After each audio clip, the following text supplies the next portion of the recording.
Bismillahirrahmanirrahim. Assalamualaikum warahmatullahi wabarakatuh. Innal hamdalillah nahmaduhu wa nasta'inuhu wa nastaghfiruh wa na'udzu billahi min shururi anfusina wa sayyiati a'malina. May yahdihillahu fala mudilla lahu wa may yudlil fala hadiya lahu. Asyhadu an la ilaha illallah wahdahu la syarika lahu wa anna Muhammadan abduhu wa rasuluhu la nabiyya ba'dahu. Allahumma salli wa sallim wa barik ala Muhammadin wa ala alihi wa ashabihi ajma'in wa man tabi'ahum bi ihsan ila yaumiddin. Amma ba'du.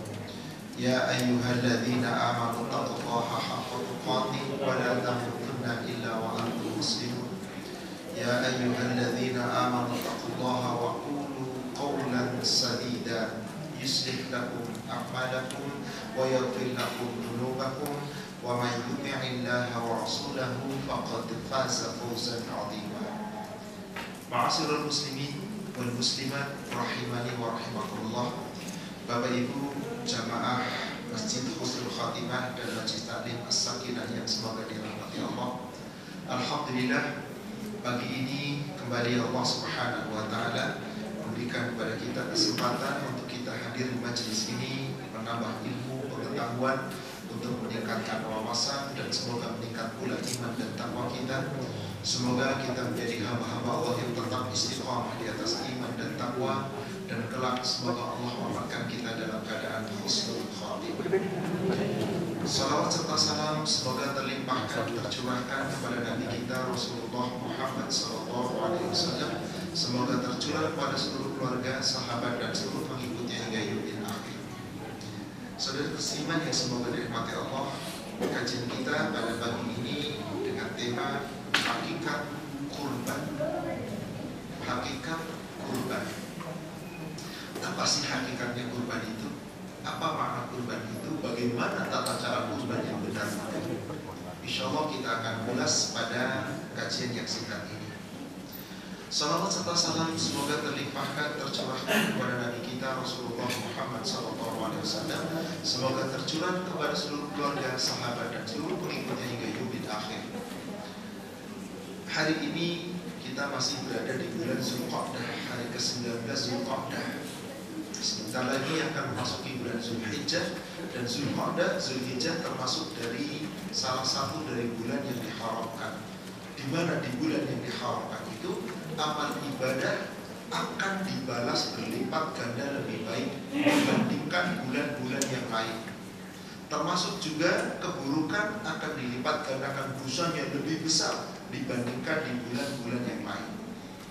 Menjelang Idul Adha, menjelang bulan Zulhijjah tiba, kita akan membahas sekarang tentang hikmah daripada kurban. Saudara seiman yang semoga dirahmati Allah, di dalam hadis yang diriwayatkan oleh Imam Bukhari, dari sahabat Abdullah bin Abbas, semoga Allah meridhoinya. Beliau sallallahu alaihi wasallam telah bersabda, "Ma min ayyamil amalus salih min hadhil ayyam fihinna ahabbu ilallah." Tidaklah ada suatu amal dari amalan yang lebih dicintai Allah di dalam amalan pada hari-hari itu, yaitu min hadhil ayyamil ashr, dibandingkan beramal di 10 hari ini. Apa yang dimaksud 10 hari ini? Al-awwal Dzulhijjah. Yang dimaksud 10 hari adalah 10 hari yang awal di bulan Zulhijjah. Qala, seorang sahabat kemudian bertanya, "Wala jihadu fi sabilillah ya Rasulullah?" Apakah amal yang dilakukan di 10 hari pertama Zulhijjah tidak lebih baik dengan jihad fi sabilillah ya Rasulullah? Qala, beliau menjawab, "Walal jihad fi sabilillah." Ya, meskipun itu jihad fi sabilillah. Kenapa? Karena memang di bulan-bulan haram tidak boleh ada peperangan, kecuali kalau diserang lebih dulu. Maka kata Rasulullah SAW mengatakan, illa rajulun kharaja binafsihi wa malihi min baitihi wa lam yarji min dzalika bi syai'. Kecuali seseorang yang pada hari itu dia keluar dari rumahnya, dia berjuang membela agama Allah, maju ke medan perang, lalu terbunuh di medan perang, tidak kembali membawa apa-apa lagi, maka itu yang lebih utama dibandingkan amal yang dilakukan 10 awal Dzulhijjah. Artinya, ibu, bapak, saudara sekalian, semoga dirahmati Allah, mari kita nanti akan sambut di bulan Dzulhijjah dari tanggal 1 sampai dengan tanggal 10-nya. Kita sambut dengan amal ibadah yang terbaik. Di antara amal terbaik puncaknya yaitu di tanggal 10 Dzulhijjah disebut hari Nahar. Hari Nahar itu adalah hari Al-Udhiyah, hari sembelihan. Maka kurban adalah bagian daripada udhiyah yang maknanya secara umum qoroba yuqoribu kurbanan, mendekat. Orang berkurban adalah orang yang mendekatkan diri kepada siapa? Kepada Allah, dalam rangka melaksanakan perintah Allah, dalam rangka tunduk dan patuh kepada Allah, dalam rangka mengikuti perintah Allah, menegakkan sunnah Rasulullah Sallallahu Alaihi Wasallam. Maka ibadah yang paling sempurna bagi orang yang tidak berhaji, karena kalau orang haji semuanya, ya kurbannya juga, ya hajinya juga, ya tawaf, ya di Mina, kemudian sa'i, dan seterusnya sampai selesai. Tapi yang tidak berhaji, ibadah yang kita bisa dilakukan dari tanggal 1 sampai dengan tanggal 10, puncaknya di tanggal 10 hari Nahar. Itulah hari Al-Udhiyah, hari sembelihan, yaitu berkurban kepada Allah dengan cara menyembelih binatang kurban. Dan binatang kurban hanya 3.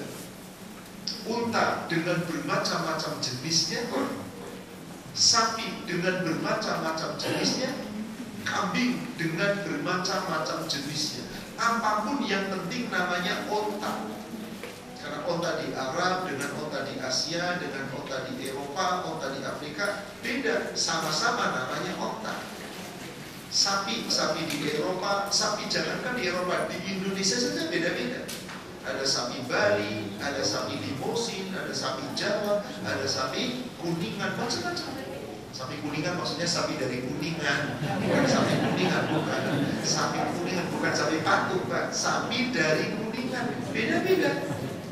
Kambing, ada kambing Jawa di Jawa Barat, beda-beda. Ada domba, ada biri-biri, bermacam-macam.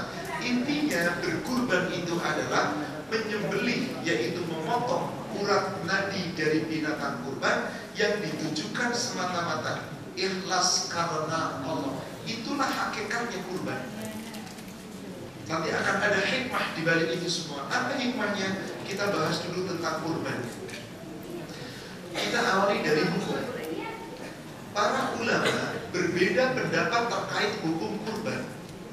Sebagian mengatakan wajib, tapi bagi yang mampu, karena ini adalah harta, ada yang mengatakan sunnah mu'aqqad. Apapun hukumnya, yang jelas Allah perintah, Rasul perintah, mau ditegakkan, ditetapkan sebagai hukum wajib bagi yang mampu, mau ditegakkan sebagai sunnah mu'aqqad, silakan. Itu urusannya ulama-ulama, pakar-pakar hadis yang menentukan. Bagi kita orang awam, mari kita sami'na wa ata'na dengan ayat Al-Quran, dengan hadis. Apakah itu kita meyakini wajib bagi yang mampu? Apakah kita meyakini hanya sunnah mu'aqqad? Mari kita lihat dalil-dalil. Yang pertama, tentu kita sudah mahfuz di ayat surat 108, yaitu surat Al-Kautsar, di mana Allah mungkin pertama dengan ayat tentang pemberian nikmat dari Allah. A'udzu billahi minasyaitonir rajim. Bismillahirrahmanirrahim. Inna a'tainakal kautsar. Sesungguhnya kami telah memberikan kepada kamu nikmat yang sangat banyak. Awalnya kak yang dimaksud adalah Muhammad Sallallahu Alaihi Wasallam. Sekarang jika kita membaca ayat ini, kaknya siapa? Kamu, kita yang sedang baca. Berarti Allah telah memberikan nikmat kepada kita, nikmat yang sangat baik. Maka ada perintah di ayat yang keduanya, fasolli li rabbika wanhar. Maka sholatlah untuk Rabbmu, sholatlah karena Allah. Inna sholati wa nusuki wa mahyaya wa mamati lillahi. Sholat karena Allah dan berkurbanlah. Ada perintah sholat, ada perintah kurban. Apa hukum sholat ibu? Ada yang wajib, ada yang sunnah. Apa hukum kurban? Ada yang wajib, ada yang sunnah. Apa itu kurban yang wajib? Kurban di mana orang-orang yang berjamaah haji wajib nyembelih kurban di sana. Baik itu hajinya qiran atau ifrad, wajib membawa hewan kurban. Jika tidak sah hajinya. Bagaimana supaya sah? Diganti dengan membayar haji. Apa hajinya? Kalau nggak mampu kurban, sedekah kepada 6 orang miskin. Jika tidak mampu, atau berpuasa di sana 3 hari, pulang ke tanah air 7 hari. Ini berubah sebuah kewajiban. Tapi bagaimana kurban kita di negara kita masing-masing yang tidak berhaji? Tadi ada yang mengatakan wajib bagi yang mampu, ada yang mengatakan sunnah. Maka Allah perintah fasalli li rabbika wanhar. Salatlah untuk Rabbmu dan berkurbanlah. Sekarang kita lihat ayat yang lain di surat 22, surat Al-Hajj ayat yang ke-34. Allah Subhanahu wa taala berfirman, wa likulli ummatin ja'alna mansaka.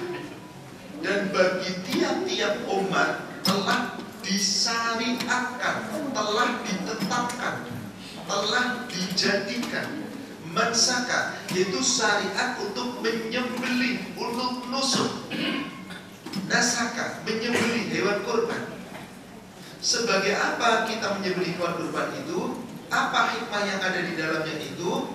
Liyadhkurusmallah ala ma razaqahum min bahimatil an'am.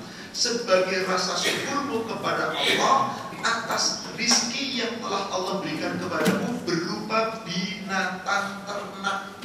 Coba bayangkan Bapak Ibu, andai Allah tidak ciptakan binatang ternak, kita gak makan daging, apa yang terjadi?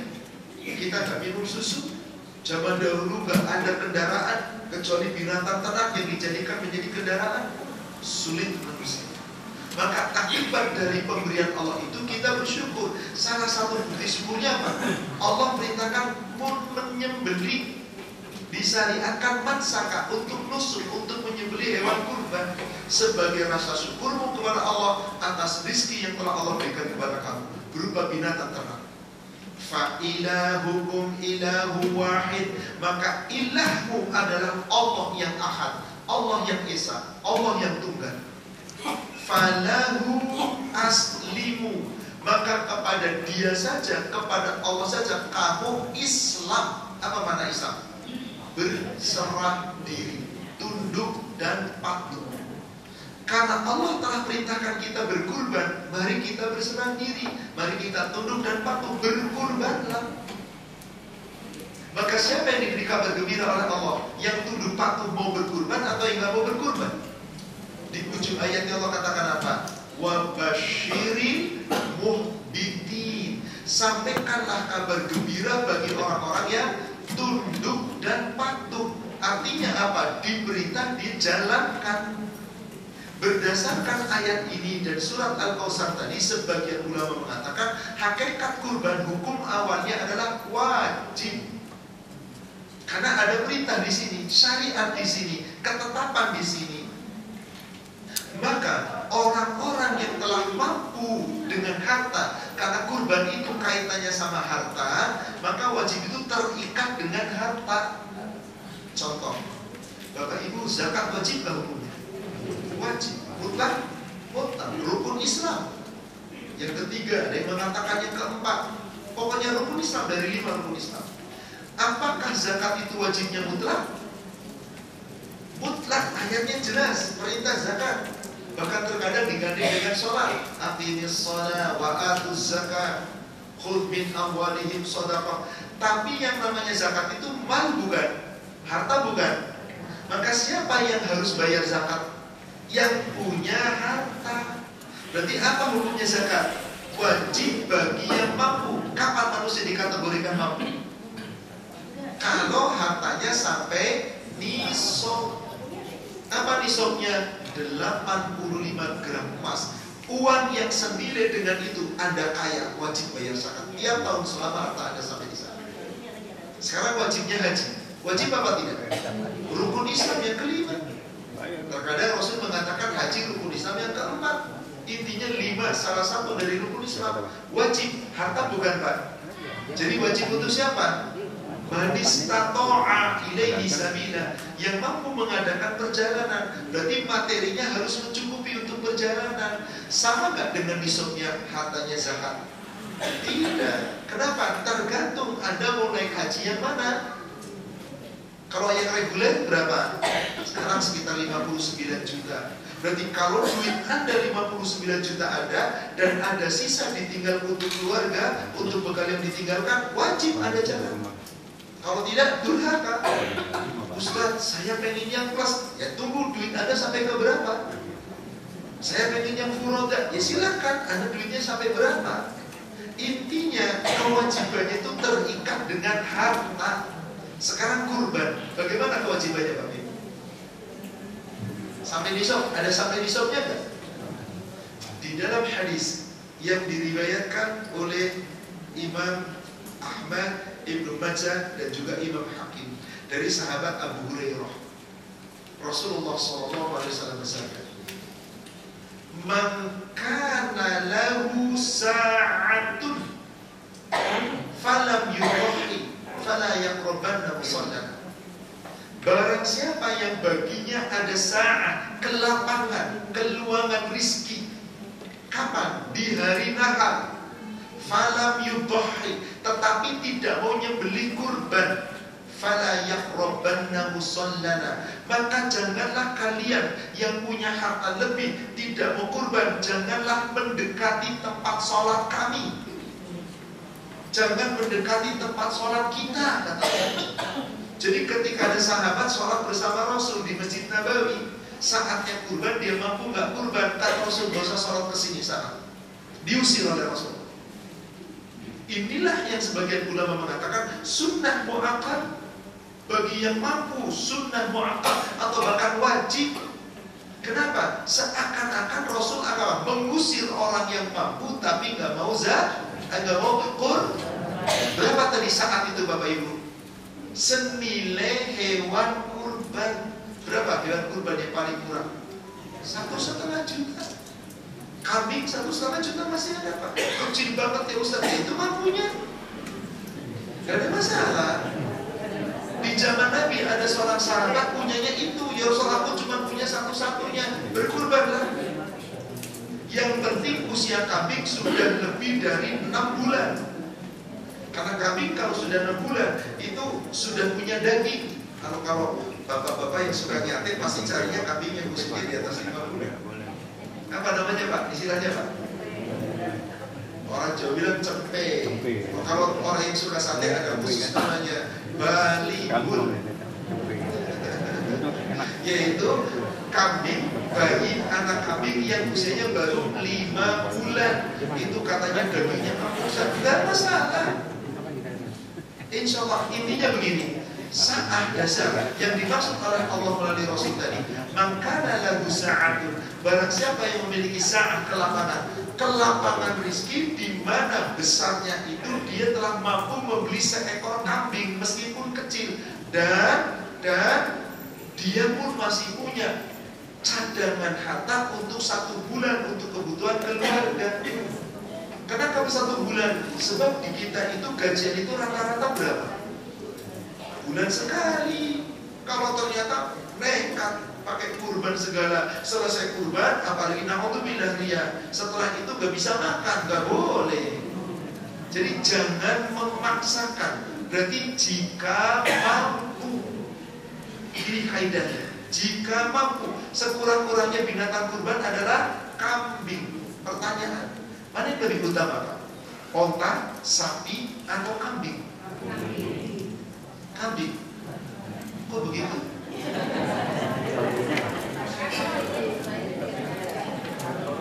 Pada bab sholat Jumat Hadis sahih riwayat Imam Bukhari Muslim dari sahabat Abu Hurairah.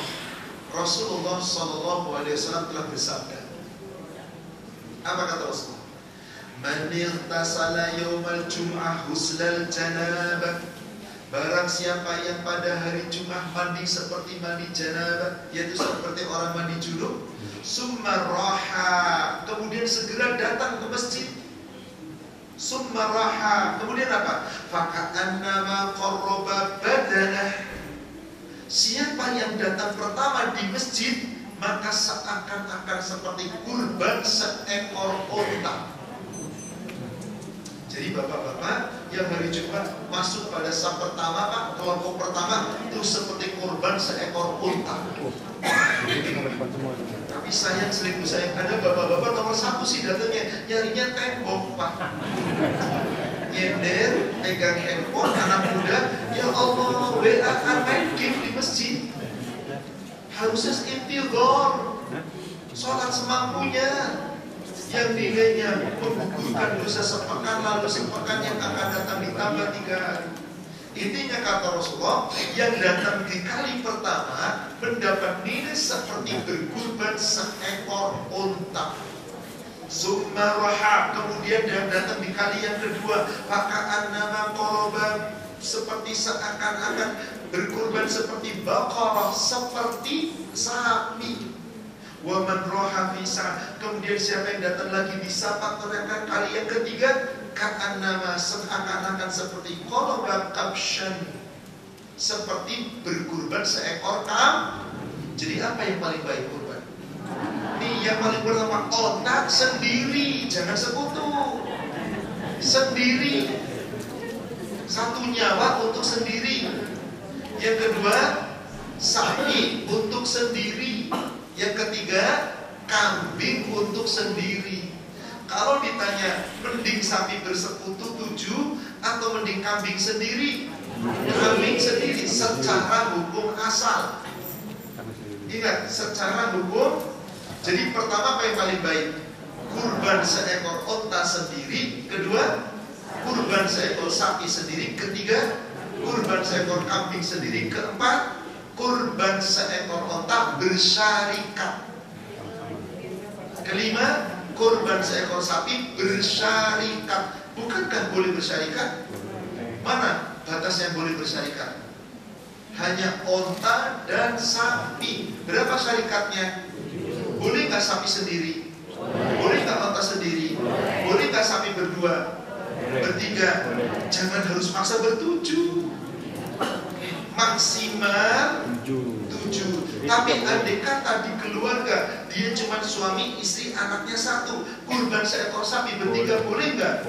Boleh sekali. Maksimal bersekutunya ber-7. Apa artinya? Rasul SAW ibu, di saat beliau haji wada, beliau membawa sekitar 120 ekor onta lebih yang beliau hadiahkan untuk para sahabat yang tidak memiliki hewan kurban, gratis dari Rasul. Bahkan siapa yang menyembelih? Rasul sendiri di hari Nahar.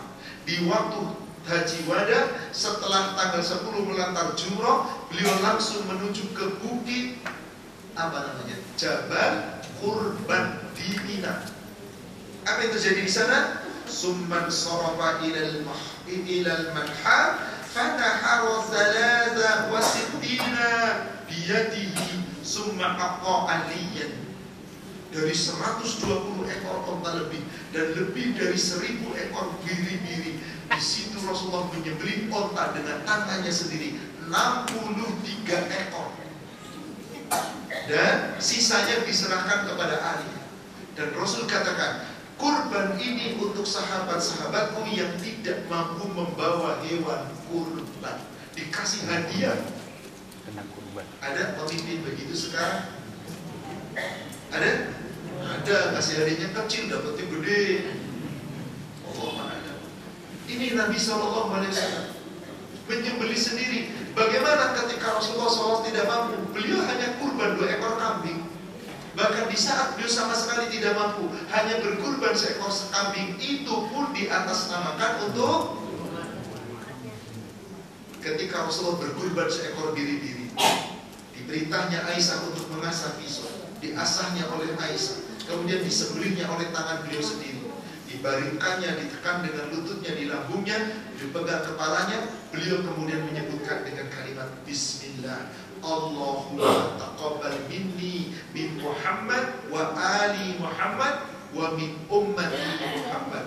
Bismillahirrahmanirrahim. Satu kambing, satu biri-biri, Rasulullah SAW meniatkan dengan Bismillah, ya Allah terimalah ini kurban dariku, dari Muhammad, untuk keluarga Muhammad, untuk umat Muhammad, disembelih. Dari dalil ini jumhur ulama telah sepakat bolehnya menyembelih seekor binatang untuk mengatasnamakan seluruh keluarga, tapi tidak yang bersarikat mengatasnamakan perkeluarga. Kalau onta sendiri untuk sendiri dan keluarga boleh, kambing sendiri untuk sendiri dan keluarga boleh, sapi sendiri untuk sendiri dan keluarga boleh. Tapi kalau sapi bersyarikat 7 orang masing-masing mengatasnamakan diri dan keluarga, gak ada dalil. Maka itulah kenapa lebih utama kambing seekor dibandingkan bersekutu dengan sapi. Tapi intinya Bapak Ibu semoga dirahmati Allah, di dalam urusan kurban, niat kita itu ikhlas mendekatkan diri kepada Allah. Misal ibu bapak berkurban, qadarullah di daerah itu daerah yang sangat membutuhkan banyak daging, banyak fakir miskin. Kambing 7 dengan sapi 1, meskipun harganya lebih murah sapi, katakanlah kambing harganya 5 juta per ekor, itu beratnya kira-kira sekitar 35 sampai 40, kira-kira, tapi belum tentu pasti. Jadi kalau kali 7 kambing berapa? Kalau katakanlah beratnya 30, 35 atau 40, 4 kali 7 sekitar 400-an lebih. Sementara sapi harganya 22 juta, itu kira-kira sekitar 300 kg. Saat itu ditimbang seluruh tubuh, sapi lebih ringan, tetapi kambing lebih besar. Tapi berapa banyak dagingnya? Sapi jauh lebih banyak, bisa sampai 1,5 kali lipat dari daging kambing. Meskipun yang patungan sapi harganya cuma 3.500.000, misal 3.500.000, kumpulkan sekian orang menjadi 24 juta, tapi harga sapinya misalkan 23 juta, ongkos potongnya 1 juta untuk panitia, maka yang itu dagingnya lebih besar. Contoh kasusnya, bapak ibu nitip kurban pengen kambing seekor, panitia mengatakan, Pak, Bu, qadarullah di sini mustahilnya banyak banget, yang kurban sedikit. Bagaimana Bu, kalau ibu bukan kambing tapi sapi ber7 bersyarikat, ibu ikhlas iya atau enggak kambing aja? Ingat, siapa manusia yang paling baik di sisi Allah? Khairukum yanfa'ukum linnas. Sebaik-baik kamu adalah yang paling banyak manfaatnya untuk manusia. Sahih riwayat Muslim dari Anas bin Malik.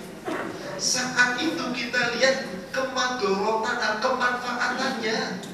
Manfaat mana Bu? Pak, yang sapi atau yang kambing? Ibu gak usah ngotot, bapak gak usah bingung. Kalau sapi saya gak bisa mengatasnamakan, gak usah bingung. Sebab apa? Setiap seseorang beramal, akibat kita beramal dididik orang tua kita, harta yang kita miliki dari orang yang sayang sama kita. Contoh saja ibu. Ibu dapat harta dari siapa? Katakanlah suami. Ibu berkurban, bersarikat 7 sapi. Siapa yang dapat pahala? Ibu dapat pahala karena ibu yang berkurban, meskipun tidak mengatasnamakan keluarga. Suami ibu dapat apa enggak? Kenapa dapat? Yang mencari nafkah, orang tua ibu dapat enggak? Kenapa dapat? Orang tua ibu yang telah menjadikan ibu ada, yang telah mendidik ibu. Hadis yang sahih riwayat Imam Bukhari Muslim dari sahabat Abdullah bin Mas'ud, man dalla ala khairin falahu ajzi mithla fa'ilu.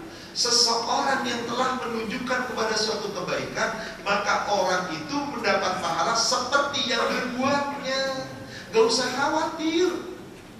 Bahkan boleh jadi ada seseorang tidak ikhlas dalam berkurban. Satu kambing sendiri, saya kambing yang paling gede, harganya 7 juta. Saya kurban satu kambing untuk saya dan untuk seluruh keluarga. Tapi dalam hati, kambing semua kecil-kecil, punya gue doang yang paling gede.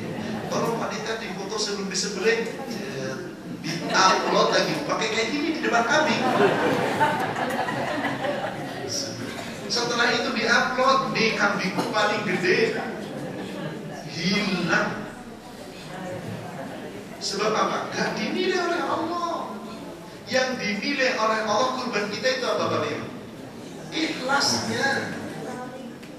Lihat surat 22, surat Al-Hajj ayat ke-37. Surat Al-Hajj surat 22 ayat 37. Layyanallahu luhumuha wala dima'uha walakin yanaluhu taqwa minkum kadzalika sakhkharaha lakum litukabbirullaha. Sekali-kali ketika Anda berkurban, kata Allah, yang sampai kepada keridhaan Allah daripada binatang-binatang kurbanmu, bukan daging-dagingnya, bukan darah-darahnya, bukan jenis kambingnya, bukan sapinya, bukan otaknya, bukan berapa besar yang kamu punya, bukan berapa banyak bulunya, berapa darah yang mengalirnya, bukan sama sekali. Karena banyak hadis dhaif, bahkan hadis maudhu beredar.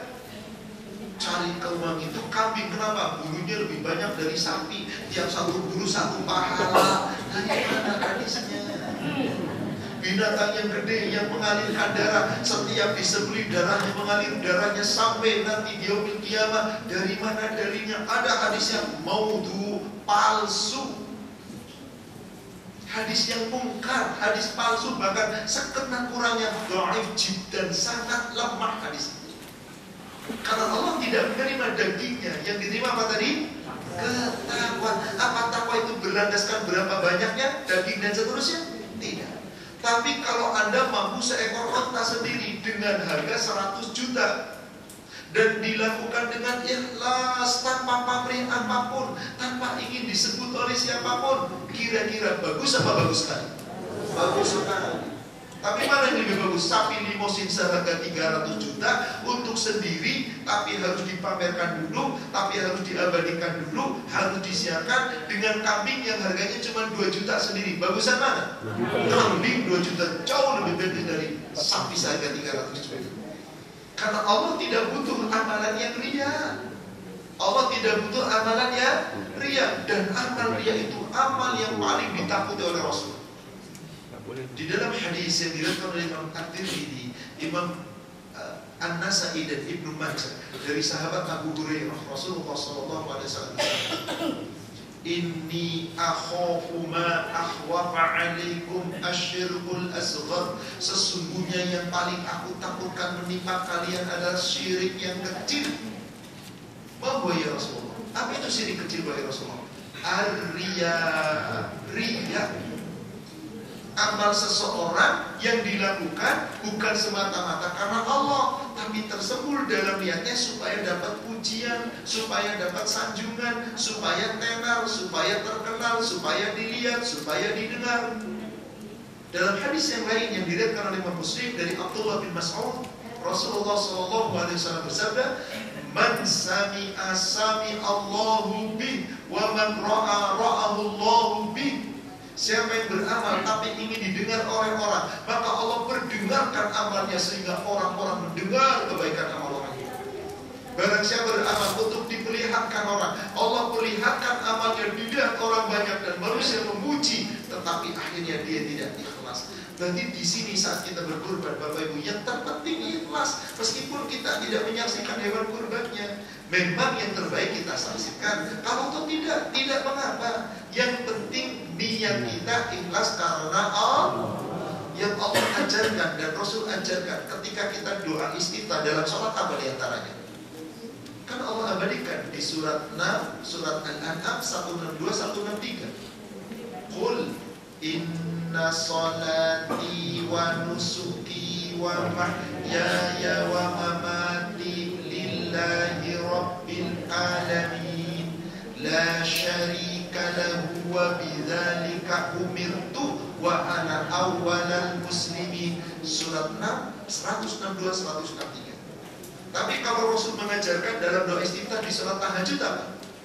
Wajjahtu wajhiya lilladzi fatara as-samawati wal arda hanifan muslima wa ma kana minal musyrikin. Ada tambahan baru, inna salati wa nusuki wa mahyaya wa mamati lillahi rabbil alamin la syarika lahu wa bidzalika umirtu wa ana minal muslimin. Hadis sahih riwayat Imam Muslim dari sahabat Abu Hurairah dan juga dari sahabat Ali bin Abi Thalib. Itulah doa Rasul. Apa artinya inna salati wa nusuki? Sesungguhnya salatku dan apakah nusuki itu ibadah? Kalau ibadahku inna salati wa buduni, dan ibadahku. Allah gunakan kata apa? Nusuki. Apa artinya nusuk? Nasaka, nyembeli. Tadi di surat 22 ayat 34 apa? Walikulli ummatin ja'alna mansaka. Bagi tiap-tiap umat disyariatkan menyembeli. Jadi makna yang tepat adalah sesungguhnya sholatku sembelihanku. Saya yakin di Quran yang apa namanya terjemahan ada yang diterjemahkannya sembelihanku dalam kurung ibadah, karena sembelihan bagian dari ibadah. Kalau ibadah sifatnya umum. Kalau nusuk ibadah terkait dengan sembelihan di hari nahar atau sembelihan sehari-hari yang kita sembelih untuk konsumsi makanan kita. Maka di situ janji sholat kita untuk siapa? Pengorbanan kita untuk siapa? Ibadah kita untuk siapa? Hidup kita untuk siapa? Mati kita untuk siapa? Ngomong bisa, praktiknya kenapa korban padahal mampu. Katanya manusia, katanya sholat untuk Allah, katanya kurban untuk Allah. Mana korban? Kamu nyekolahin anak puluhan juta bisa, giliran korban PLIT, pelit. Ibu, subhanallah, ini kisah nyata Bapak Ibu. Saya didatangi seseorang bertanya. Jadi pertanyaannya begini, Pak Ustadz, hukumnya kurban apa sih? Kenapa Bapak bertanya seperti itu?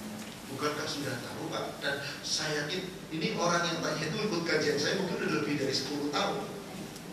Pastinya sudah tahu lah hukum kurban. Tapi wallahualam apa tujuannya? Kenapa Bapak tanya begitu? Enggak Pak Ustadz, boleh nggak kalau tahun ini saya nggak kurban? Loh kenapa? Saya Pak Ustadz tahun ini nih, subhanallah, anak saya yang SMA lulus masuk perguruan tinggi, perguruan tinggi negeri Ustaz, 100 juta Ustaz. Wah kalau kedokteran mau udah 500 lebih. Ini yang teknik dan 100 juta. Yang masuk SMA Ustaz, SMA swasta yang agak terkenal Ustaz, 20 juta Ustaz. Itu pun baru uang muka. Lunasnya nanti 20 juta lagi boleh dicicil untuk semester depan. Yang satu Ustaz, qadarullah anak saya 3, yang paling kecil SD, masuk SMP. SMP aja 10 juta Ustaz. Kenapa nggak masuk ke negeri? Allah, kalau ke negeri mah payah Ustaz. Karena ada negeri favorit, nilainya nggak cukup, nggak bisa masuk. Makanya ke swasta. Pak, wajib nggak Bapak nyekolahin anak sampai 100 juta untuk kuliah, sampai sekian puluh juta untuk SMA, untuk SMP? Wajib nggak Pak? Wajib dong Ustaz. Tidak. Menyekolahkan wajib, memberi pendidikan wajib, tapi menyekolahkan dengan biaya 100 juta ini nggak wajib. Itu adalah keinginan Bapak.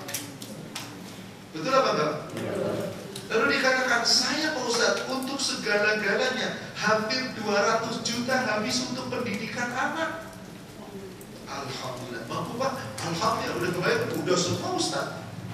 Makanya tahun ini saya kurban dulu Ustadz. Boleh enggak? Saya berseloroh begini Pak, maaf ini seloroh saya. Bapak nanya sama saya bilang, loh iya loh, orang lagi nanya sama Ustadz. Kalau Bapak nanya sama saya, boleh nggak tahun ini Bapak bergerak? Boleh, Bapak gak usah kurban. Ustaz, boleh. Kalau nanya sama saya jawab boleh, gak usah kurban. Oh jadi boleh ya Ustaz? Kan Bapak nanya sama saya. Maksudnya apa Ustaz? Yang nyuruh kurban saya atau Allah? Ya Allah, tanya sama Allah. Boleh apa enggak? Ayatnya boleh enggak tadi? Enggak, Bu. Rasa syukur Anda. Bapak masih punya tabungan? Alhamdulillah ada Ustaz. Berapa tabungan Bapak? Masih ada sekitar 1 juta lebih sih Ustaz. Ya Allah, tabungannya 1 juta lebih. Kurban kambing berapa sih Pak harganya? Cukup Bapak beli kambing 3 juta atas nama Bapak dan seluruh keluarga, cukup. Bapak nggak mau kurban? Saya sampaikan ayat, saya sampaikan hadis. Kalau Bapak nanti ketemu Rasul diusir dari Telaga Kausar, ngaku umatku ini dapat syafaat, kurban aja kamu nggak mau, nyekolahin ratusan juta bisa, silakan pergi dari sisi. Berikan nggak Bapak Ibu? Inilah banyak umat Islam nggak ngerti tentang kaidah daripada kurban. Dikiranya kurban itu giliran atau berselang. Tahun kemarin udah, tahun ini libur dulu deh, ntar tahun depan lagi. Nggak bisa begitu. Sepanjang dia masih punya harta, maka wajib berkurban. Itu pun harus ikhlas, karena Allah perintahkan kita ibadah itu ikhlas. Bukankah di surat Al-Bayyinah, surat 98 ayat yang kelima, Allah perintahkan kita, wa ma umiru illa liya'budullaha mukhlisina lahuddin hunafa'a wa yuqimus salata wa yutuz zakata wa dzalika dinul qayyim. Bukankah ini perintah Allah?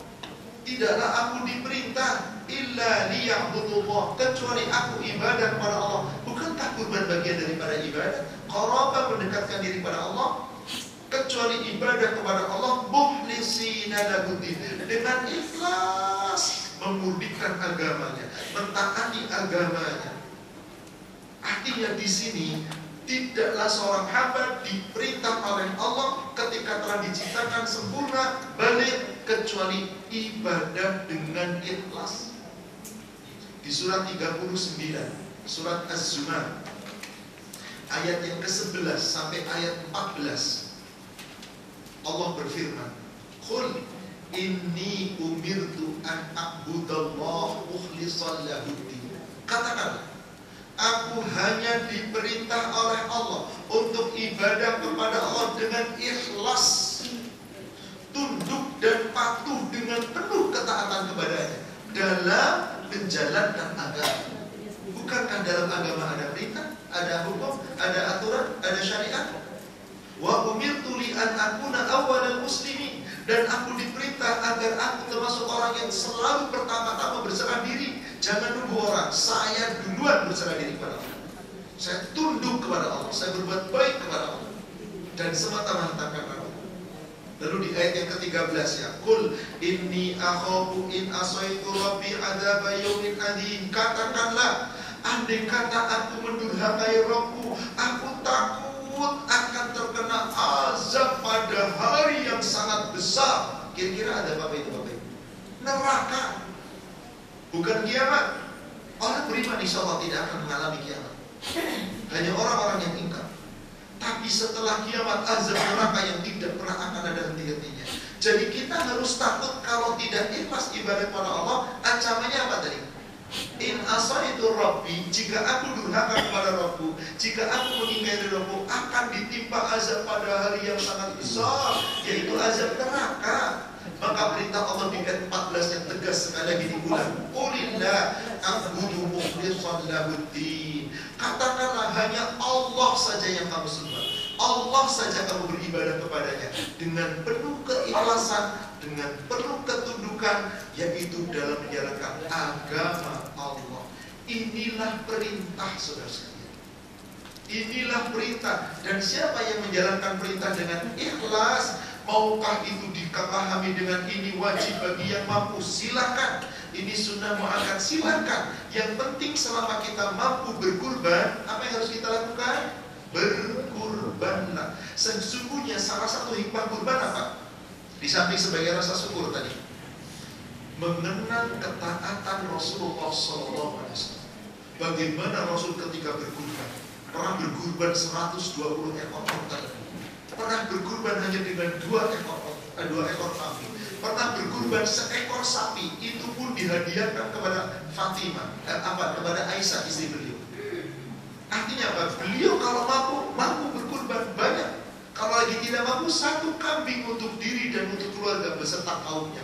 Berarti mari kita berkurban sesuai kemampuan. Dan di samping kita mengenal hikmahnya bagaimana ketaatan Nabi SAW, Nabi mencontoh ketaatan siapa? Ibrahim alaihissalam. Jadi kita berkurban itu sesungguhnya sedang meneladani siapa? Ibrahim alaihissalam. Bagaimana kisah sesungguhnya kurban itu? Coba kita lihat surat As-Saffat, surat 37 ayat 100 dan ayat 101. Pak, Nabi Ibrahim punya anak Ismail, usianya sudah berapa?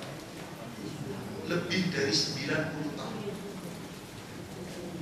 Kemudian punya anak Ishak, usianya berapa? Lebih dari 100 tahun. Jadi nunggu pengen punya anak lama atau lama banget? Belasan tahun.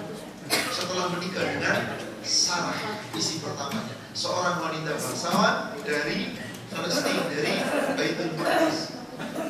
Di situ Nabi Ibrahim ketika punya anak berdoa kepada Allah, dan setelah itu baru menikah dengan bekas budak yang kemudian dimerdekakan, lalu dinikah oleh Ibrahim. Siapa dia? Hajar. Apa yang terjadi? Beliau berdoa. Ini diabadikan oleh Allah doanya 100 dan 101. Rabbi habli minas salihin. Ya Allah, ya Rabb, karuniakan kepadaku seorang anak yang soleh. Minta seorang anak aja. Saat itu sudah menikah belasan tahun belum punya, bahkan lebih dari 10 tahun, 20 tahun belum punya. Akhirnya menikahlah dengan Sarah, dengan Hajar yang bekas budak dimerdekakan. Hajar adalah budak yang dihadiahkan oleh raja dari Mesir, lalu dibawa pulang sebagai pelayannya, dimerdekakan oleh Ibrahim, dinikah. Qadarullah akan punya anak dari Hajar yang pertama itu.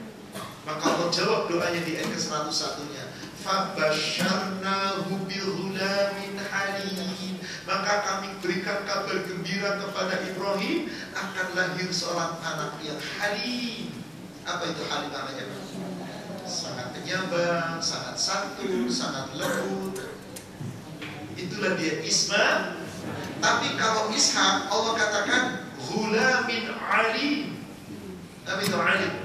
Cerdas, pandai. Ishak itu siapa, Pak? Anaknya Ibrahim dari Sarah. Dari Ishak lahir siapa? Yakub. Siapa Yakub? Yakub menamakan dirinya Israel. Maka anaknya Yakub siapa? Bani Israel.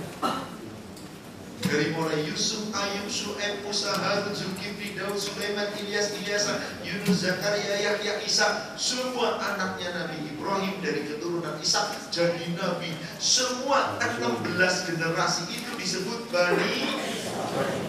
Siapa sekarang Bani Israel itu Pak kebanyakan? Yahudi. Maka orang Yahudi pintar apa pintar? Cerdas, cuman kebingungan pintar di sini nggak pakai ini. Maka keturunannya Ishak itu cerdas-cerdas. Kalau keturunannya Nabi Ismail lembut, santun, cerdas. Cerdasnya dengan iman. Siapa dia?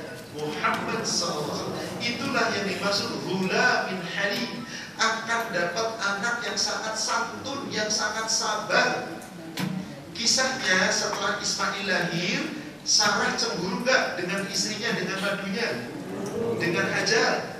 Maka Sarah di situ sampai bersumpah, demi Allah, aku akan potong-potong tangannya si Hajar. Maksudnya jari jemarinya Hajar. Allah Maha Tahu. Kemudian Ibrahim dengan Ismail dan Hajar, yang ketika itu Ismail bayi, disuruh hijrah dari Baitul Maqdis kemana Pak? Kemana? Naik apa? Onta. Boncengan bertiga. Nabi Ibrahim, Ismail di belakang, di belakang Sarah. Boncengan naik onta kira-kira berapa jam Pak? Dari Baitul Maqdis sampai ke Mekah?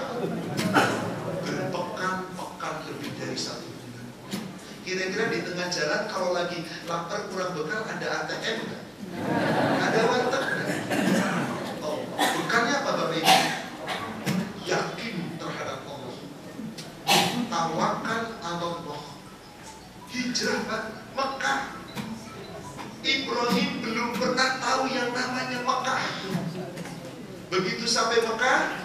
Mekah gersang atau gersang sekali?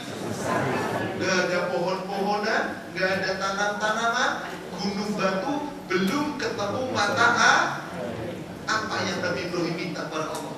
Begitu sampai di Mekah lihat tanah gersang begitu, bebatuan gunung batu tanpa tanam-tanaman.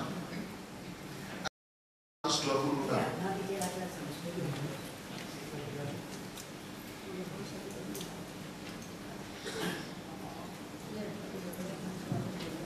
Ingatlah ketika Nabi Ibrahim berdoa, wa idh qala Ibrahim rabbi ij'al hadzal baladan amina warzuq ahlahu minas samarat man amana minhum billahi wal yawmil akhir. Ya Allah, jadikanlah negeri Mekah ini negeri yang aman. Berikanlah rizki untuk orang-orang penduduk Mekah ini, ya Allah. Rizki berupa buah-buahan. Pak, masuk akal gak Pak? Di Mekah gak ada tanaman, gak ada mata air, kok rizkinya minta buah-buahan? Gak masuk akal. Bapak ke Gunung Kidul kering rontok, ya Allah, jadikan di sini subur, jadikan buah-buahan. Mimpi ini orang doa kayak gitu di Gunung Kidul. Maksudnya Pak, gak mungkin. Tapi apa yang gak mungkin bagi Allah? Allah kuasa atas segala sesuatu. Maka cuma minta, ya Allah, berikan kepada mereka yang benar-benar beriman, man amana billahi wal yawmil akhir, yang iman pada Allah dan hari akhir. Apa jawaban Allah? Wa man kafara fa umatti'uhu qalilan. Hai Ibrahim, aku tidak boleh berdoa memaksa Allah. Kan doanya Nabi Ibrahim hanya untuk orang beriman. Apa kata Allah jawabannya? Orang kafir juga aku kasih. Mata'an qalilan, tapi dikasih cuma sedikit, itu cuma di dunia. Bu, Pak, orang kafir itu nikmatnya banyak atau banyak di dunia? Kalau dibandingkan kita, banyak kan Pak? Triliunan dolar loh mereka punya duit. Kata Allah banyak atau sedikit? Qalilan, sedikit karena cuma di dunia dan dibawa mati. Sementara kita, nikmat yang ada kita gunakan untuk kebaikan, pahalanya dibawa ke akhirat. Untuk apa? Nebus surga dengan amal ibadah kita, dengan sedekah kita, dengan kita berbagi, dengan kita taat ibadah. Kira-kira kalau di surga terhingga apa? Terhingga atau tidak? Apapun. Sementara orang kafir, karena sudah diberi di dunia sebanyak apapun, kata Allah qalilan, bagaimana nanti di akhirat? Summa atarruhu ila adzabin nar. Kami paksa orang kafir menuju ke azab neraka. Itulah seburuk-buruk tempat kembali. Maka setelah itu ceritanya singkatnya, begitu Ismail ditinggalkan, Ibrahim dakwah ke tempat lain, disitulah ketemunya Zam-Zam. Maka ada peristiwa apa? Manasik, nanti ada peristiwa apa? Lempar jumroh. Itu kisahnya dari Ibrahim. Nah, setelah kembali lagi Ibrahim ke Mekah, Ismail sudah dewasa. Maka diperintahlah oleh Allah Ismail dan Ibrahim bangun Ka'bah. Siapa orang yang pertama kali bangun Ka'bah? Dengan siapa? Lihat ayatnya 127. Wa idh yarfa'u Ibrahimul qawa'ida minal baiti wa Ismail. Jadi yang pertama bangun Ka'bah, meninggikan dasar Ka'bah itu siapa Bapak Ibu? Cuma dua orang, Ibrahim dan berdua. Sampai bangunan Ka'bah tentu belum sempurna seperti sekarang, seperti di zaman Nabi, karena perang terjadi banjir bandang di zaman Nabi Nuh, Nabi Muhammad SAW kemudian yang membangun kembali. Maka saat itu apa yang terjadi? Pada saat itu hanya Ibrahim dan Ismail. Begitu selesai membangun Ka'bah, apa doanya Nabi Ibrahim? Rabbana apa?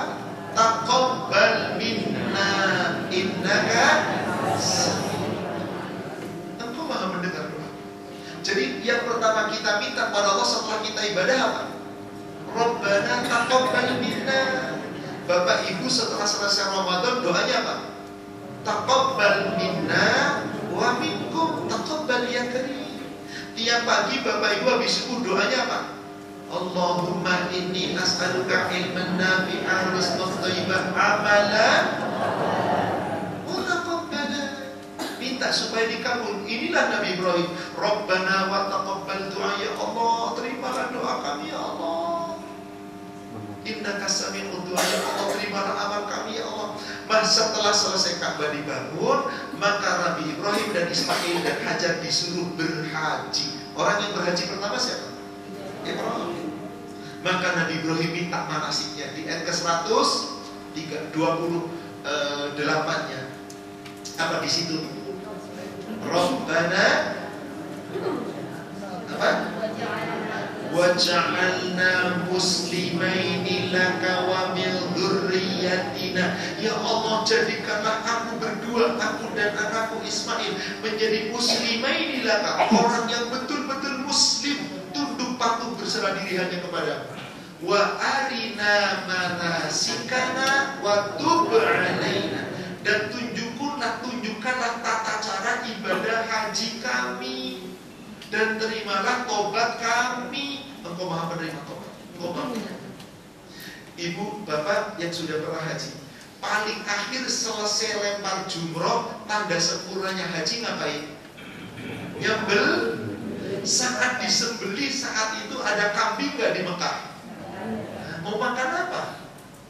Ternyata apa yang terjadi? Begitu selesai ibadah haji, manasik sudah selesai, saat itu Nabi Ibrahim bermimpi berulang-ulang. Apa mimpinya Bapak Ibu? Menyembelih. Kembali ke surat As-Saffat, surat 37. Tadi ke 102, sekarang menuju ke ayat ke 103-nya.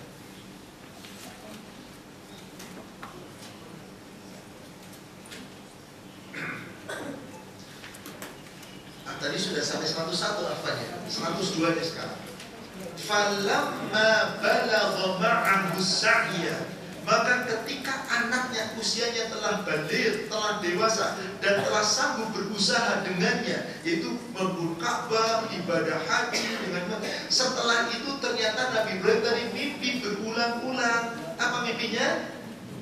Maka ngomong sama anaknya, ya bunayya, hai anakku, inni ara fil manam, aku melihat dalam tidurku, yaitu aku bermimpi, anni azbahuka, aku menyembelih kamu.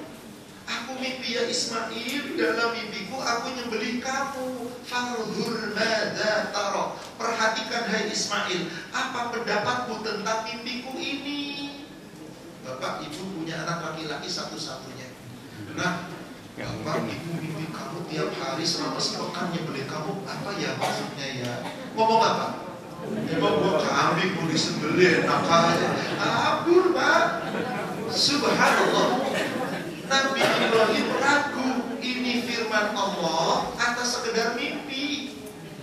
Karena berulang-ulang maka diceritakanlah kepada Ismail anaknya mendengar kata-kata Ibrahim, apa ngomongnya? Ya abati fa'al ma tu'mar satajiduni insyaallah minas sabirin. Nih bukti halim, santunnya luar biasa, lembutnya luar biasa. Wahai ayahku, ini perintah, lakukan. Engkau dapati aku, insyaallah aku sabar. Lakukan wahai ayahku. Ini anak kayak gini kira-kira imannya segede apa ya Pak? Lakukan ya Allah ya ayahku, insya Allah aku sabar. Akhirnya apa yang terjadi? Ke ayat ke-103-nya. Falamma aslama, coba perhatikan kalimat itu. Maka ketika keduanya telah Islam, apa makna Islam di situ? Berserah diri. Maksudnya apa berserah diri? Ibrahim melalui mimpi dikuatkan oleh keyakinan anaknya, ini wahyu, kedua-duanya nurut sama Allah, tunduk berserah diri. Oh ini perintah. Dibawalah Ismail ke Jabal Qurban, watallahu lil jabin, dibaringkan di keningnya, di pelipisnya. Apa maksudnya? Pelipis itu apa? Ini, kalau kening ini maksudnya dibaringkan apa? Miring, bukan terlentang tapi miring supaya apa? Coba Bapak Ibu lihat kalau kambing disembelih, terlentang atau miring? Di sini di kepala sebelah sampingnya. Saat itu cerita-cerita Nabi Ibrahim ditutup matanya, tiba-tiba bismillah, tiba-tiba jadi kambing itu bohong, cinta begitu. Ini jadi betul-betul Ibrahim membaringkan Ismail, Ismailnya tunduk, Ibrahimnya tunduk, dan hampir disembeli. Saat sudah dibaringkan di pelipisnya, hendak disembeli, turun ayat berikutnya 104-nya. Wa nadainahu ayya Ibrahim, maka kami panggil, hai Ibrahim, hai Ibrahim. Ayat ke-105-nya, qad saddaqtar ru'ya, engkau sungguh benar-benar telah membenarkan mimpimu. Jadi mimpinya Nabi itu apa? Wahyu. Kapan Nabi Ibrahim tahu bahwa itu wahyu? Saat mau nyembeli.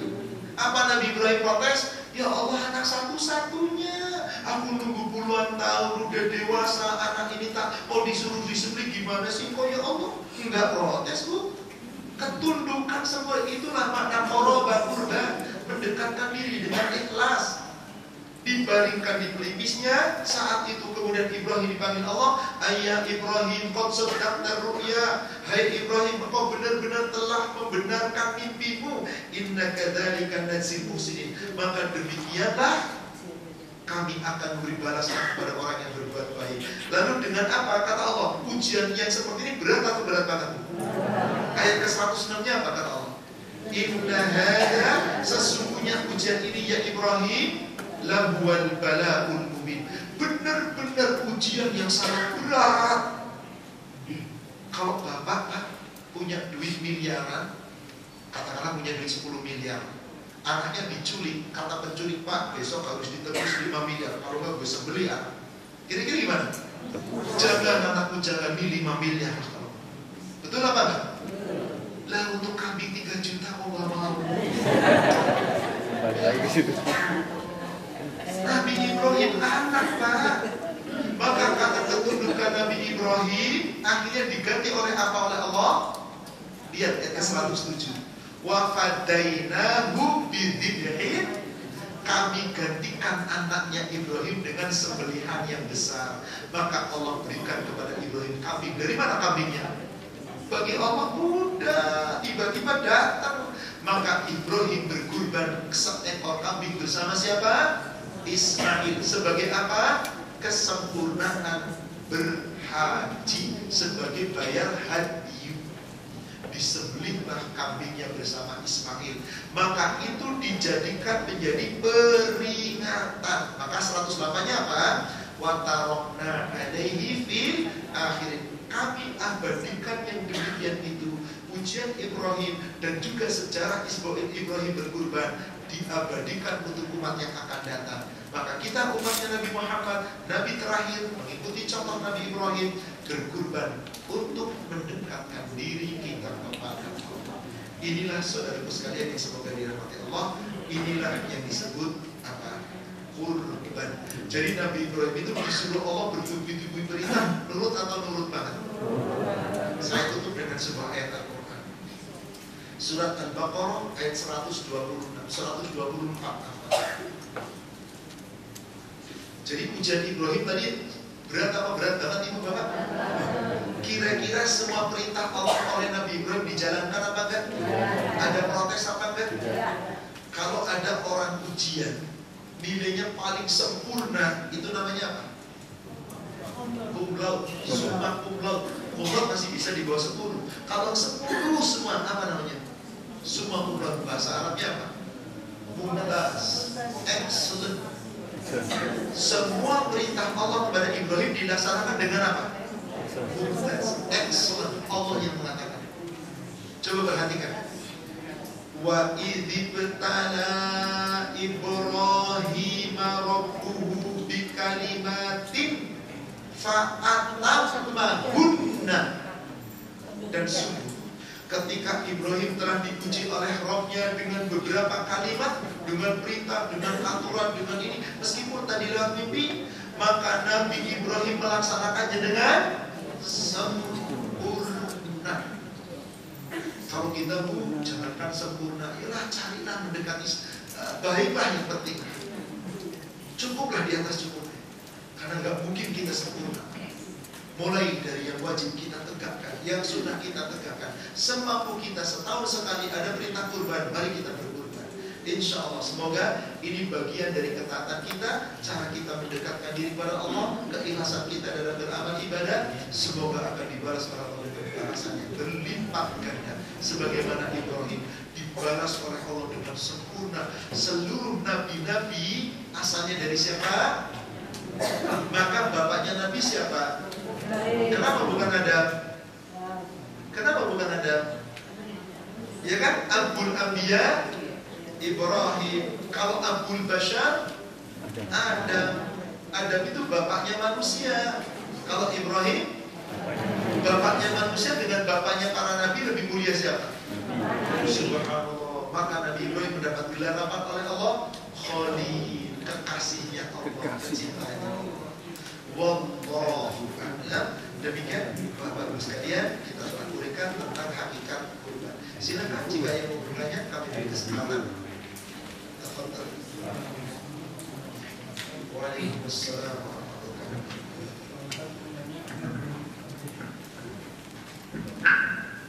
Assalamualaikum warahmatullahi wabarakatuh. Waalaikumsalam. Tanya lebih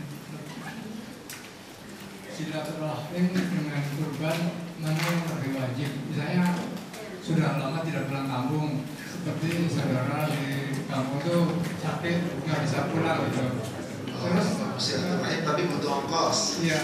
Terus sekarang ada uang itu bisa untuk korban, tapi kalau korban berarti nggak pulang kampung.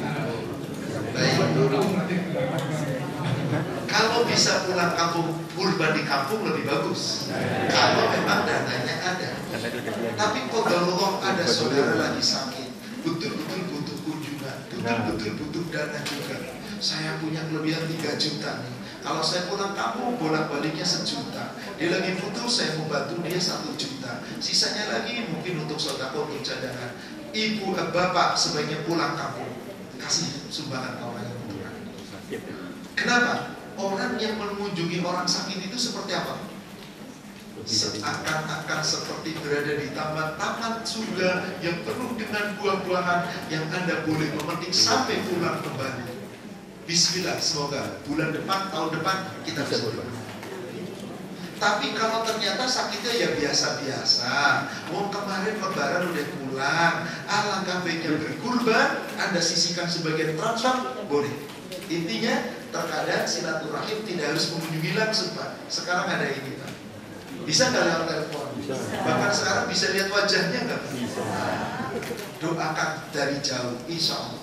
Jadi tidak bisa diglobalisasi. Bagusan silaturahim, bagusan kurban. Lihat keadaan. Demikian pokoknya. Silakan yang lain.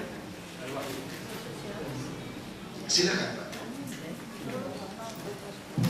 Assalamualaikum warahmatullahi wabarakatuh. Waalaikumsalam.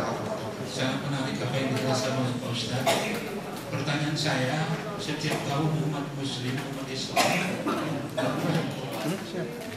dan tentu bagi siapa yang berbuat akan berubah.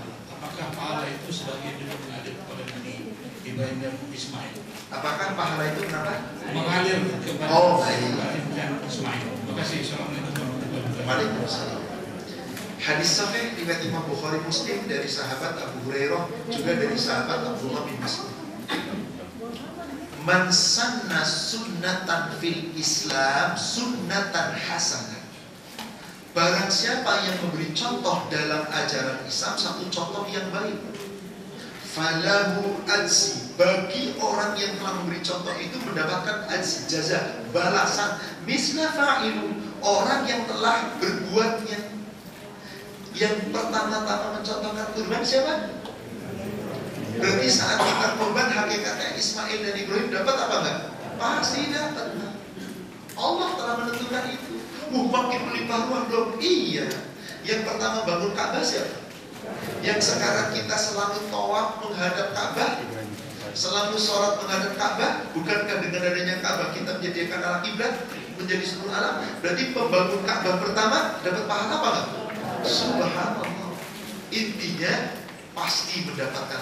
Cuman bagaimana cara mendapatkannya, bagaimana besarannya? Wallahu a'lam. Sebab urusan pahala itu yang memberikan adalah di surat Al-Baqarah, surat An-Nisa, surat 4 123 di awal ayat. laisa bi amaniyikum. Pahala itu bukan menjadi angan-angan kamu. Wa amani ahli kitab, dan bukan menjadi angan-angan ahli kitab. Yang menentukan pahala itu Allah. Tapi Allah sudah berjanji, siapa yang memberikan contoh yang baik akan dapat pahala, yang mengikutinya berapa banyak. Jadi kalau bahasa kerennya MLM, Pak, multi level marketing pahala. Tapi kalau menurut contoh banyak keburukan, ya keburukan yang terus-terusan akan muncul. Demikian. Pertanyaan di sini, Pak Ustadz, gimana hukumnya kalau ada pengajian, ustadznya terkenal, terus jamaah yang ingin ikut harus membayar kepada panitia acara tersebut. Kadang orang kecil yang punya uang tapi ingin ikut cari ilmu tersebut dengan ustadz terkenal, akhirnya nggak bisa ikut Pak Ustadz. Hukum seperti gimana Pak Ustadz? Begini, mencari ilmu kan tidak harus ke ustadz terkenal kan? Tapi pengen banget Ustadz ikuti itu, kan ada YouTube-nya, kan ada Zoom-nya. Sekarang sudah banyak insya Allah. Tapi pengen tatap muka Ustadz, apa wajib tatap muka? Enggak juga. Intinya apa? Kalau memang berbayar itu selama panitia tidak bisnis nyari keuntungan pribadi, lalu menjual ayat-ayat Allah dengan harga murah hanya untuk cari keuntungan dunia, Allah Maha tahu. Tapi kalau memang suatu ketika diadakan daurah di hotel, di ruang serbaguna, kan bayar tempat ibu, bayar konsumsi, dan panitia mematok tidak terlalu besar, ini wajar. Misalkan maaf 200.000, nanti ada makalahnya, untuk makannya, untuk sewanya, dihitung-hitung peserta, katakanlah pesertanya 250, pesertanya 300. Maaf, waktu saya daurah di beberapa tempat di hotel, pesertanya maksimal 300-350. Yang saya tahu panitia berapa Pak panitia? 165.000 Pak. Murah banget. 165.000 murah sekali. Panitia mengatakan, kami tidak mencari untung, alhamdulillah. Itu pun nanti untuk bayar, untuk hadiah, pertanyaan yang bisa jawab dikasih hadiah, dan untuk ini makanannya pun subhanallah kualitasnya bagus. Dihitung-hitung, memang kami nggak cari untung. Ini yang seperti ini. Bahkan suatu ketika daurah kami di luar kota, sewa bus gratis itu Pak. Naik biayanya jadi 200.000. 200.000 di sebuah hotel bintang 5 di luar kota, ruangannya luas, dikasih makan dan daurahnya itu seharian. Subhanallah, murah sekali. Memang bagi yang punya duit. Orang kecil nggak bisa, ya sudah nggak apa-apa. Coba tanyain ke ustadznya, Ustadz saya ingin daurah nggak punya duit, ustadznya harus ngasih. Betul. 5 orang kasih gratis. Nanti kalau saya ada daurah yang nggak mampu, tolong telepon saya ya. Saya kasih gratis misalnya. Ya betul, insya Allah. 10 orang apa? Kenapa? Karena memang terkadang ada orang yang kepingin belajar, tapi kalau sudah jadi bisnis, ada daurah di suatu tempat nggak mau amat, pesertanya sampai 500 orang kadang-kadang. Itu ditanya berapa? 350. Kalau sudah bisnis begini, Allah masih akan bertanya. Jadi intinya Allah akan bertanya, tujuanmu apa? Tujuanmu apa? Innamal a'malu binniyat. Demikian. Ustadz, bagaimana jika berkurban di masjid diumumkan nama yang berkurban? Apakah itu termasuk ria? Yang mengumumkan ustadznya, hewan kurbannya dikalungkan nama yang kurban. Gak masalah, bukan keinginan kita. Pak Ustadz, ini saya titip, ini kambing saya yang paling gede, tolong tulis namanya nggak gede ya, biar kelihatan. Nanti disebut nih kambing yang paling gede milik saya. Nah itu pesan. Tapi panitia sebagai panitia kan punya tanggung jawab ya. Dikalungkan ada namanya. Orang nggak bakal peduli. Enggak. Kalau toh ada orang melihat namanya, tujuan kita tidak ingin dapat pujian, halal. Insya Allah tidak mengapa. Kenapa? Panitia bertanggung jawab pada saat disembelih. Ini sapi bersekutu 7 orang, bapak fulan, ibu fulana dan seterusnya. Gak apa-apa. Ya Allah, terimalah ini pengorban dari pengorban fulan bin fulan untuk korban fulan bin fulan. Gak apa-apa. Selama bukan kita yang menginginkan untuk disebut. Insya Allah tidak mengapa. Allah Maha tahu mana yang memang betul-betul ria, mana yang memang itu harus disebutkan sebagai tanggung jawab atas panitia. Wallahu a'lam. Silakan. Silakan. Yang pertama, biasanya kita setiap tahun tiga sapi. Tapi kalau ini hanya bisa satu. Maksudnya si keluarga nih, nggak masalah, kan sesuai kemampuan tadi. Hakikatnya begini, ada orang punya duit 1 miliar, beli satu sapi seharga 20 juta, bisa nggak? Bisa, tapi saya satu kambing aja lah, cukup Pak, sah, tidak berdosa, sudah sah. Tapi masa iya punya duitnya 9 kok tambahin lah. Di sini ada, di sini ikut bersyarikat, di sana ada 2 tempat, 3 tempat, di sini. Intinya Allah akan lihat ini kembali lagi keikhlasan. Kalau yang mempunyai 1 sapi, ya kenapa nggak 1 sapi? Kenapa yang mempunyai 1 sapi hanya bersyarikat 1/7? Ini di sini nanti semuanya akan kembali niatnya kepada Allah. Tapi intinya yang punya 1 miliar, kurbannya hanya seekor kambing sendiri, sah, sudah cukup. Dia sudah memenuhi syarat, Allahu a'lam. Bagaimana hukum cucu dan rambut bagi yang berkumpul? Hadis sahih riwayat Imam Muslim dari sahabat Ummu Salamah. Ini khusus bagi yang berkurban, bukan yang ikut disertakan. Kalau seorang kambing sendiri, lalu ya Allah terimalah ini kambing untukku dan untuk keluargaku dan untuk semua saudaraku, maka yang kurban itu yang dilarang. Kalau sapi bersekutu 7, yang ber7 itu yang dilarang. Hadisnya sahih riwayat Imam Muslim dari Ummu Salamah, Rasul bersabda begini: "Idza ra'aitu hilali Dzulhijjah." Apabila engkau telah melihat tanggal 1 Dzulhijjah. Kapan tanggal 1 Dzulhijjah? Kapan, Pak? Ini tanggal 29 Zulqa'dah atau 30 Zulqa'dah, akhir Zulqa'dah. Begitu maghrib terbenam matahari, berarti sudah tanggal berapa? 1 Zulhijjah. Jadi kalau sudah masuk 1 Zulhijjah, fa'aradta an udhiyah, seseorang di antara kamu berniat untuk nyembelih kurban, sudah punya niat, meskipun kurbannya belum dibeli, duitnya sudah ada, atau sudah diserahkan ke panitia, kurbannya baru dikirim nanti pas hari ketiga sebelum lebaran. Yang penting sudah niat, berarti sudah ada duit atau sudah dibayarkan. Fala yumsik atharihi wa adfarihi, maka jangan ganggu kepalanya dan jangan ganggu kuku-kukunya. Maksudnya yang berkurban jangan potong rambut, jangan gunting kuku, hatta sampai ayyudahi, binatang itu disembelih.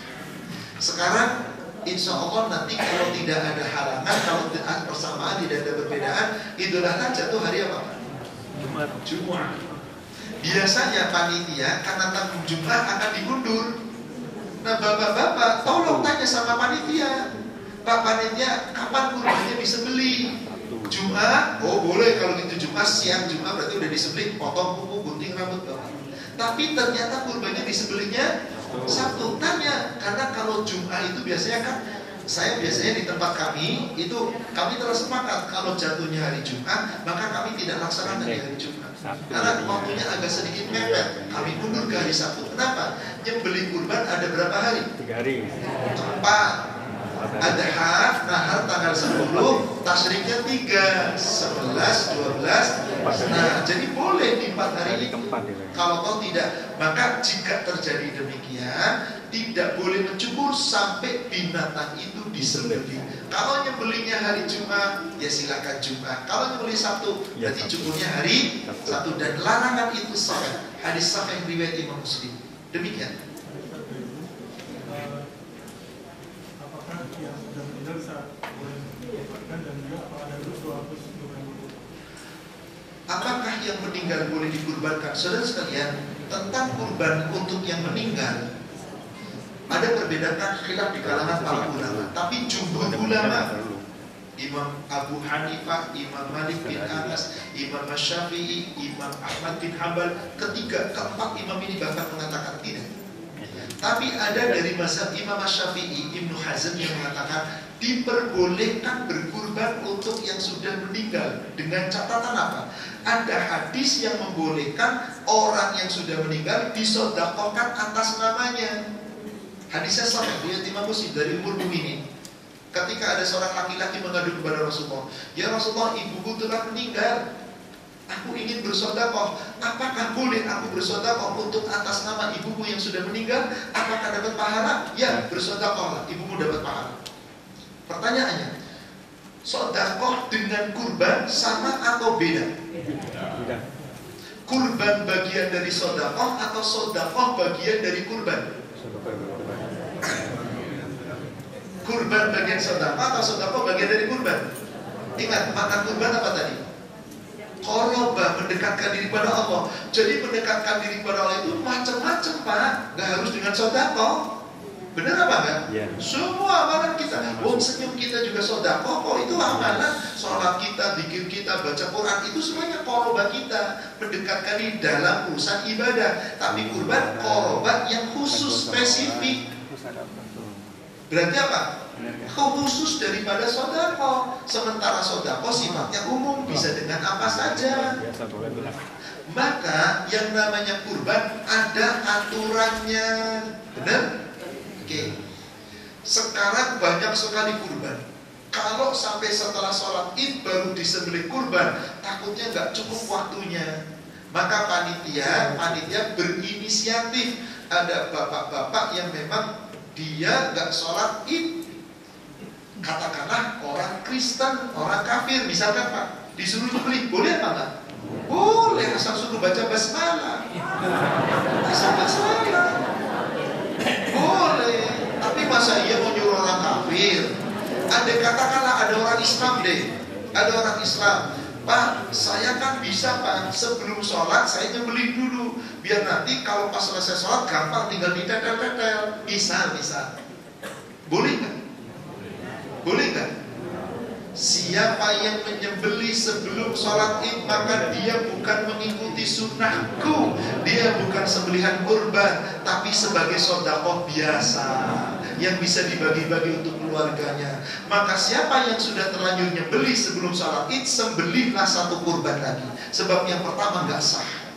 Maka sedekah dengan kurban itu berbeda kedudukannya di saat sembelihan. Kalau sedekah umum boleh nggak? Saya sedekah untuk ayah saya yang sudah meninggal. Halal. Saya membadarkan haji untuk ayah saya. Halal. Dalilnya ada. Tapi kurban untuk yang sudah meninggal, nggak ada dalilnya. Maka sepakat jumhur ulama tidak berkurban untuk orang yang sudah meninggal. Contoh, nih ayah saya sudah meninggal, saya titip ke panitia, Pak Panitia saya kurban seekor kambing. Untuk siapa? Ayah saya Fulan bin Fulan rahimahullah. Di mana alamatnya? Di TPU. Sudah meninggal kan di TPU itu. Lah yang seperti ini tidak ada dalilnya. Tapi bagaimana caranya supaya ayah saya bisa mendapatkan pahala dari saya? Pak Panitia, saya kurban seekor kambing atas nama saya dan saya sertakan untuk seluruh keluarga saya. Maka panitia mengatakan ini kurban Pak Ahmad Susilo beserta keluarganya. Beres. Tidak mengatasnamakan seorang yang sudah meninggal, itu yang lebih utama. Demikian, wallahu a'lam. Satu pertanyaan terakhir yang di sana, maaf saya beri satu pertanyaan lain yang sudah pakai Bagelowah yang pegang mic di sini. Ustaz, ada pada kajian sebelumnya bahwa ada amalan-amalan ketika kita lakukan itu setara dengan amalan umroh dan haji. Salah satunya misalnya sholat suruh, kemudian ibadah umroh pada bulan Ramadan. Nah, apakah ini termasuk amalan yang kita terima itu adalah amalan otomatis seperti melakukan kurban? Tadi kan ada penjelasannya berhaji otomatis ada perilaku atau amalan kurban di dalam ini. Ada amalan khusus selain kurban yang bisa diatasnamakan orang tua. Ada. Contoh, ketika seseorang sholat syuruk, itu kan ada syaratnya Pak. Siapa yang sholat berjamaah, sholat subuh di masjid bersama imam, lalu tetap duduk tidak meninggalkan masjid sampai terbit matahari sempurna, lalu sholat 2 rakaat, namanya sholat apa? Isyraq. Maka pahalanya seperti berhaji dan berumrah sempurna. Apakah saya boleh niatkan sholat Isyraq saya untuk bapak saya yang sudah meninggal? Tidak bisa, karena sholat itu perbuatan hamba. Gak bisa saya sholat buat bapak saya, gak bisa. Karena ini yang spesifik berupa perintah Allah. Kedua, saat Bapak lagi umroh di tanah suci Mekah terus ke Madinah, biasanya berkunjung kemana? Pasti sasaran utama ke Madinah itu berkunjung kemana? Masjid Kuba. Barang siapa yang berwudu sempurna di rumahnya, berarti kalau kita di hotel, maktab kita, lalu menuju ke Kuba, lalu sholat di masjidku ini, masjid yang pertama dibangun oleh Rasul, maka nilai sholatnya 2 rakaat sampai bernilai seperti umroh, sempurna. Boleh nggak saya niat ini untuk orang tua saya sudah meninggal? Nggak boleh, karena amalan yang disetarakan. Tapi saya mau umroh di bulan Ramadan. Tahu nggak nilai umroh di bulan Ramadan? Barang siapa yang umroh di bulan Ramadan, nilainya seperti haji bersamaku. Sahih riwayat Imam Muslim. Maka saya umroh di bulan Ramadan ini, saya niatkan badan untuk ayah saya. Boleh nggak? Boleh apa enggak? 2 pendapat ulama. Imam Syafi'i mengatakan boleh. Imam Ahmad, Imam Malik mengatakan tidak. Kenapa? Umroh itu hukumnya sunnah. Sesuatu yang sunnah nggak ada badal. Beda dengan haji. Kalau haji gimana?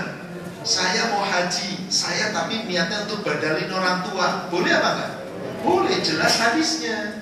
Maka kalau haji boleh, tapi Imam Syafi'i mengatakan umroh dengan haji itu sama. Kenapa? Orang haji pasti orang umroh untuk kesempurnaan. Betul. Maka ketika Jabir bin Abdullah bertanya kepada Rasulullah SAW, ya Rasulullah, akhbirni anil umroh awajibun hiya. Wahai Rasulullah, tolong beritahukan kepadaku tentang umroh. Apakah umroh itu wajib? Apa jawaban Rasul? La, hiya tatawwu. Umroh itu sunnah. Fa in intamara khairul lakum. Jika kamu mau berumroh, bagus bagi kamu. Artinya umroh yang berdiri sendiri itu sunnah. Tapi kalau umroh yang menyertai haji, Rasul mengatakan al-umrata wal hajj huwa fariidhah.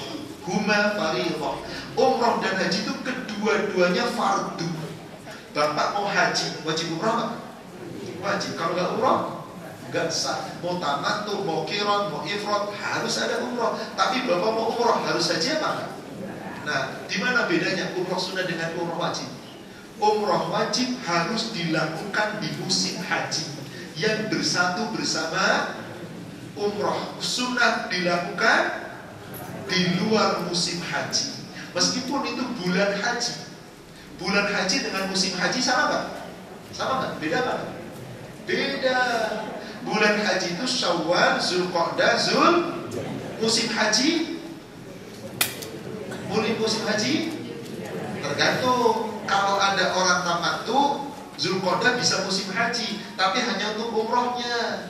Berhenti tahallul. Maka nanti musim hajinya 8, 9, 10, 11, 12, 13. Inilah musim haji.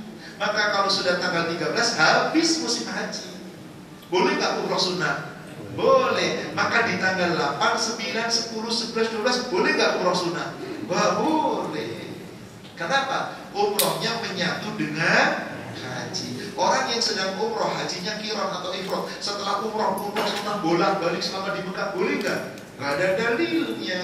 Cukup 1 kali sebagai kewajiban haji, maka setelah itu tidak ada umroh lagi. Demikian Pak. Jadi tidak setiap amalan boleh dibadalkan meskipun amalan itu bernilai. Tapi ada amalan yang memang punya nilai khusus dibadalkan. Untuk maka yang membolehkan badal umroh berarti apa? Umroh di bulan Ramadan nilainya seperti haji bersama Rasul, tapi niat umrohnya untuk orang tua yang sedang meninggal, ya silahkan saja, diterima atau tidak, wallahu a'lam. Baik, sepertinya waktu juga Bapak Ibu, maaf tidak memungkin lagi percobaan kita. Kami cukupkan sampai di sini. Semoga membawa makna dan hikmah yang benar dari Allah dan Rasulnya yang menyampaikan. Yang salah tentu saya menyampaikan yang kekurangan dan kekhilafan. Semoga Allah memaafkan dan mengampuni kita. Mari Bapak Ibu sama-sama kita akhiri dengan kafaratul majlis.